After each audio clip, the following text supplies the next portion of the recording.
It's the Real Estate Podcast, brought to you by ANZ Home Loans for financial well-beings. And welcome back to another episode of the Real Estate Breakfast, your home of property real estate information. And isn't there a lot of information to dive into and to catch up on some of the podcasts?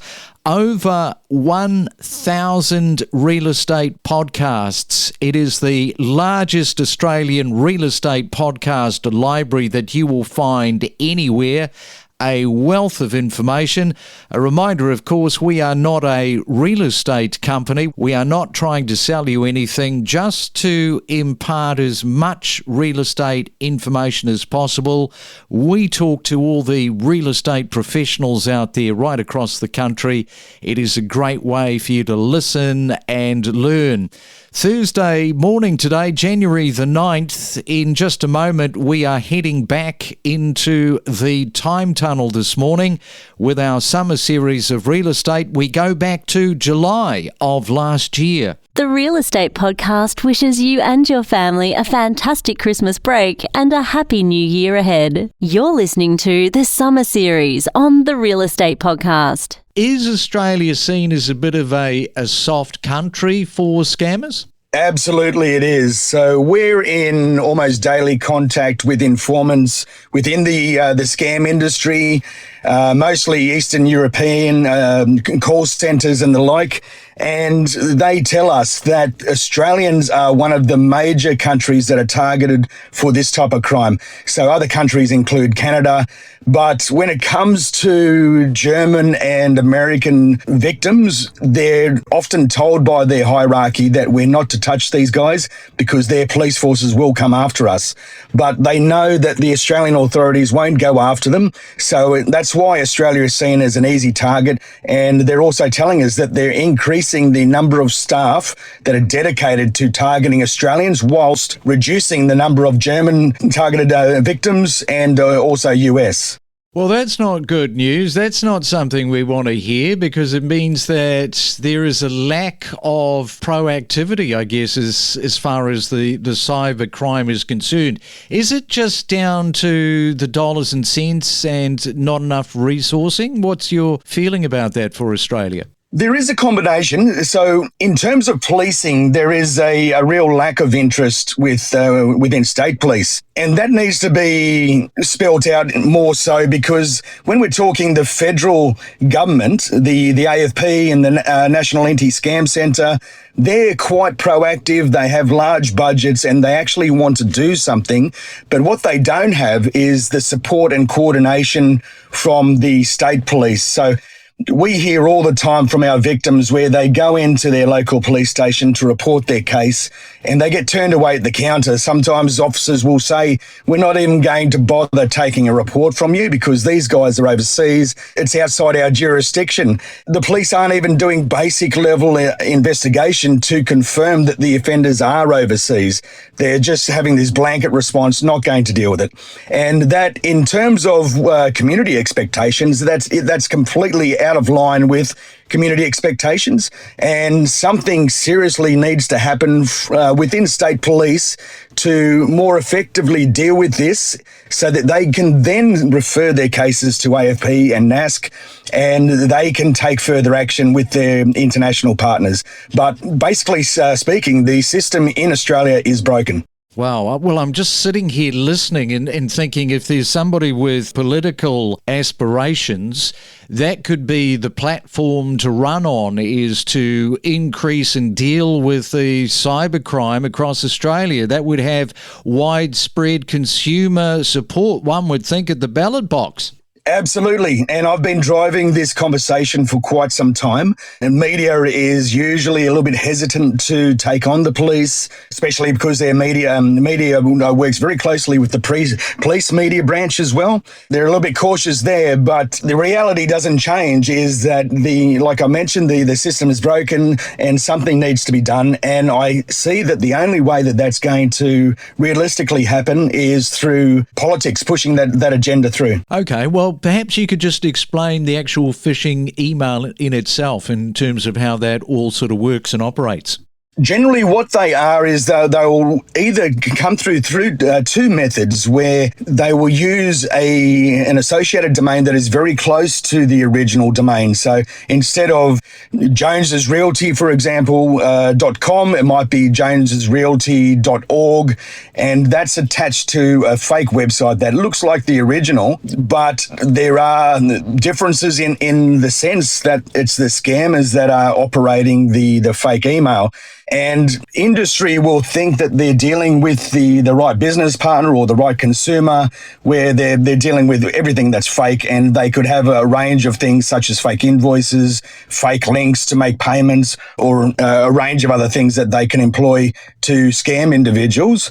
Another way that they can do it is they can also manipulate the email itself so that it does go through to the individual with the correct domain or email address, but then when they reply, it goes to a different location, to a different email address. We dive deep into topics like buying, selling, investing, and maximising your property's value. From mortgage advice to the latest property data, your real estate journey starts here. Your population, of course, is expanding all the time, up over the 160,000 plus. Yeah, I believe so. It's been crazy, the growth over the last, probably, since that COVID pandemic, the amount of people that we're getting moving to the city, and more so probably not as many leaving. That's always been a battle for Toowoomba, is keeping your younger crowd, obviously, when they finish school and, want to look at universities and professionals and all that sort of stuff. We're not losing them anymore. They're sticking around. That article, very interesting because it's been happening for a while now, people moving out of the cities into regional areas like yourself.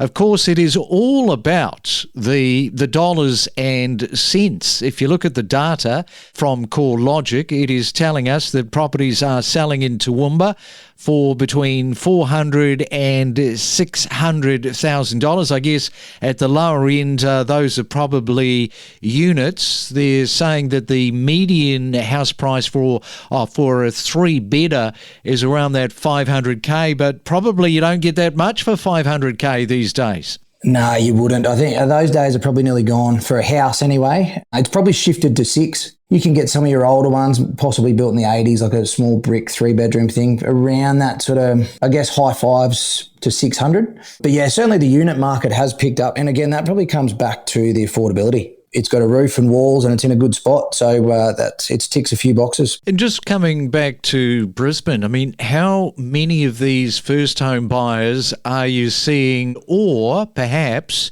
downsizers that look at it rather favourably? Yeah, certainly plenty. There's also in the works at the moment a high-speed rail that's going to link the Toowoomba CBD to Roma Street, the Brisbane CBD. Now, that hasn't been constructed yet. It's just about to get the big green tick. So there has been a bit of word about that, and that's also drawn a lot of people to come to Toowoomba as well. Ipswich is a city just outside of Brisbane where it's always experienced that overflow from Brisbane who can't afford it, or it's an affordability-based thing. Well, now we're starting to get it in Toowoomba. We're about an hour and a half from the Brisbane CBD, Toowoomba. A lot of people, especially your downsizers, an affordability-based thing as well, they are coming to Toowoomba. I know plenty of people that do that trip between Toowoomba and Brisbane every day for work. And now that's obviously a bit of a stretch, an hour and a half. Well, it is for Toowoomba anyway. I know if you're in Sydney, it's not abnormal to spend an hour and a half in a car, but that's where we're sitting. We're close enough to these big city centres. Plenty of people leaving the cities and going to the likes of Toowoomba because they are attracted by not only the price point, but also, dare I say, the infrastructure that Matthew was just talking about. And Matthew, I just want to pick up plenty of investors coming out of Sydney, and a lot of them represented by buyers' agents. Yes, yeah, that's correct. A lot of that, obviously the buyers agents especially, and investors likewise, do their homework. They would know certainly about the infrastructure that's either happened or upcoming here in Toowoomba. One of the biggest driving factors is simply the yield that you're still able to get between 5 and 6% return for your money on an investment home here in Toowoomba. You're still getting capital growth within a smaller period. Within 12 months, you're getting a good chunk of capital growth as well. So it's the best of both worlds at the moment. Look, we've had a lot of inquiry for that property, and it's all been from people who are either retired or they are not working. Some people are on disability pensions, etc., and they look to find somewhere that they feel safe, they feel secure, and they feel calm. And that place leads itself to all those people where you genuinely can enjoy your own space. You know you've got neighbours, but not many of them. And it's a cheap way to own your own property, which is not an option around Australia very much at the moment. So if we talk about the Shire, you mentioned around about 30 to 100 people. Just how many of these first home buyer inquiries are you getting at the moment? We're seeing a lot of first home buyers buy in Cloncurry. So there's a lot of inquiry from around Australia, but a lot of first home buyers are seeing the opportunity to buy a house in Cloncurry that is cheaper than nearly anywhere and be able to pay the same as they were paying in rent, if not cheaper, and then secure a little bit of a future for themselves. It helps that our market is going up at the moment, which I imagine it is all over Australia, but it's certainly giving people that little bit of a stepping stone. They're buying a house for somewhere possibly in the hundreds. Next minute, it's worth 150, it's worth 200. They've got a little bit of equity and it gives them a step up in their future. So it's really good to see.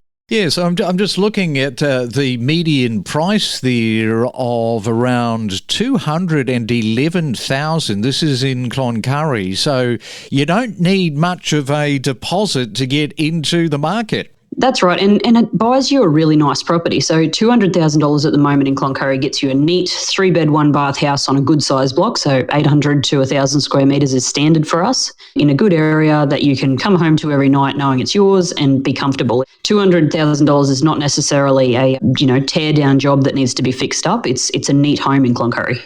This is 2005 pricing, isn't it? Yeah, and look, that's the reality for us, and it constantly blows my mind that more people haven't jumped onto this. Living on the coast, I imagine it's very difficult for a young family, particularly ones on a single income, to try and step into ownership when they're talking prices of 900 plus for a 400 square metre block with a house on it. In Cloncurry, you can make just as good an income from the mining industry and agricultural industry and train industry that we offer, but you can own a house for very, very, like a whole lot less than you could anywhere else in Australia. And if somebody does buy, how would they add value to their property in your region? Look, that's a big thing that we don't necessarily see people doing, and I think that's where buyers have made a really good move. So when you buy a property in Cloncurry, if it's on the older side, which we have a number of older properties, when those buyers buy them and they add that little bit of value, so they give them a paint job, they add a new kitchen, they do stuff that they can do at a reasonable budget, but it gives the property a really nice tidy up. The other thing is yard maintenance. We see a little bit of a lack of that, given that we've got a very heavy worker-style tenant here, so they're working 12 hours a day coming home to bed. So if a buyer buys a property, gives it a quick tidy up and does a really nice yard renovation, they tend to add value and they tend to turn their property over really nicely and make a nice profit. Decode the property market with insider knowledge and insights to better navigate your real estate journey on the Real Estate Podcast. Now, Jeremy, there will be tenants, of course, who will say that rents are rising. Why should we feel sympathy for landlords who say that they are struggling as well? What do you say to that? Probably don't feel sympathy, but just feel empathy. When you go and buy your food, like the prices of food have gone up by 20 or 30%, sometimes 50%, depending on where you're shopping. And you don't get cranky at the person who's actually operating the checkout because it's factors beyond their control. And as a landlord, yes, I have put the rent up on the property probably by about 20% in the last 3 years. But again, there was 4 or 5 years before that where we didn't put the price up at all. And our costs have increased significantly. I mean, the interesting thing is, and I had this when I was a renter, I didn't understand, if the interest rate goes from 5.5%, to 6%, you go, oh, that's not much of a rise, but it's actually more than a 10% rise in the cost for the landlord. And when the tradies put their prices up and the cost of materials and the cost of transport goes up, it goes up for everybody. And Domain, now they reported that when you compare the average rate for an investor loan to the gross rental yields, many will find their costs are still exceeding their income. Now, it sounds like that's applicable to you in terms of what you are experiencing. So can you break that down for us this morning? Yeah. So you might be paying 6% interest on the mortgage, but then you've got your on costs. Obviously, you've got your insurances and you've got council rates and you've got other things in there, repairs and maintenance. And the rental income might be coming in at sort of, 4%, 4.5%. And you go, I'm losing money every single year.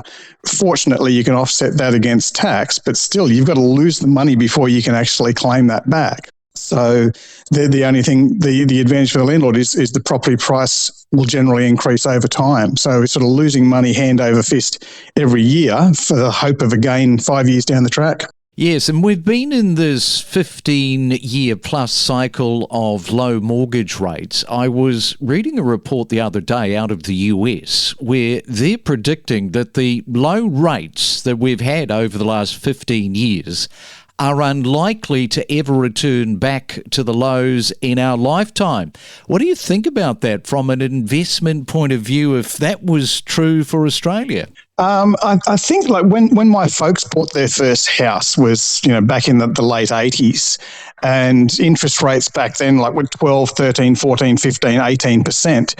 And the Reserve Bank had to put up the interest rates by a fair bit to slow down the economy. My folks borrowed like $60,000 to buy their first house. So you had to put up the interest rate a lot in order to get the payments to go up in order to stop people from buying property and slow the economy down. But now when you're looking at properties that are costing 10 times that, you only have to put up the interest rate by 0.25% to have the same impact that putting up the interest rates by 2 or 3% did, back 30, 40 years ago. I think, moving the interest rates from 5.5 to 5.75 to 6% to 6.5, that's going to crush the economy just as much as having the interest rates of 12 and 13% did back in the day. And of course, going forward, the house prices will increase. There'll be just little tiny adjustments that they have to make, 0.25% here. And it doesn't sound like much, but 0.25% on $1 million mortgage is a lot. For sure. And in terms of other investors that deciding to sell off maybe part of their portfolio, do you know people that have sort of just hit that wall where they go, no, can't go any further, I've got to liquidate? Yeah, I do. I mean, I've got a friend of mine who went nuts during the property market boom and leveraged against the other, and he ended up with more than 20 properties. A lot of them were in sort of outback towns, smaller prices, which have obviously been feeling the pinch a lot more than the CBDs. So he's having to let some go, and other people are feeling the pinch. I think the report said the other day there's over a million Australian households who are in mortgage stress. So they may be late on one payment. They may have skipped one payment because of the cost of the mortgages have gone up, and they're having to reevaluate. Do we sell, or do we actually cut back our lifestyle? Do we sell the extra car so we can actually pay the mortgage for this month? We connect you to the best real estate information across Australia. The Real Estate Podcast.